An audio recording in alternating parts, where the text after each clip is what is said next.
Hello viewers, welcome to my channel. Today I am going to show you the instruments used for tonsillectomy.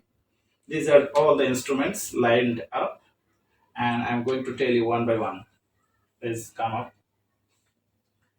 This is the Boyle-Davis mouth gag. There is a rubber tube here to protect the incisor teeth. These are the tongue blades of different sizes. It is chosen according to age and shape of the oral cavity. This tongue blade is known as Doughty tongue blade. This blade is fixed to the Boyle-Davis mouth gag after pressing here, and then it is introduced into the oral cavity when it is closed and opened by pressing here and pulling it up. Then it is self-retaining. The tongue blade helps to push the tongue upwards away from the operative field, and there is a groove in the Doughty tongue blade. This is for endotracheal tube so that the tube does not get kinked. This is called margarine plate and this is Draffin pod. When two Draffin pods are used, it is called Draffin's bipod and it is stabilized over margarine blade like this. So it is Draffin bipod and this is margarine plate. And this is Yanko suction tube. It is a long bent instrument with a stout handle. And the tip of the tube has a rounded blunt cap with small holes. This prevents trauma to the dissection field. The bent tube enables the surgeon to visualize the dissection field better. It is used for all oral and oropharyngeal surgeries, including adenotonsillectomy, for suction of the secretion and the blood. This is the Dennis Brown tonsil holding forceps.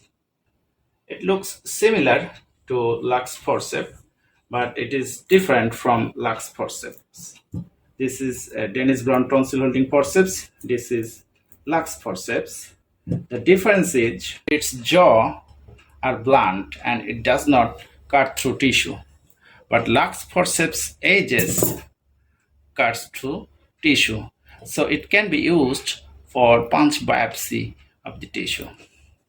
The upper jaw of tonsil holding forceps is smaller than the lower jaw. And the tip has a box mechanism. Okay. This is the scissors for tonsillectomy.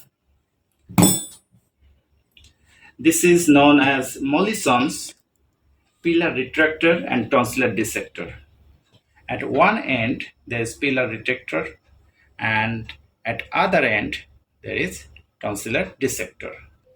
The pillar retractor is used to retract the anterior pillar after tonsillectomy to look for any bleeding or remnant of tonsillar tissue. The next one is the Berkett First Artery forceps or straight artery forceps. This is called first artery forceps because it is used to catch the bleeding point like this. Then the Negus artery forceps is used underneath it. So the Berkett artery forceps is called first artery forceps and Negus artery forceps is called second artery forceps. This one is called Negus knot tire and ligature pusher. It is used to push the ligature loop on the Negus second artery forceps to ligate the bleeding point.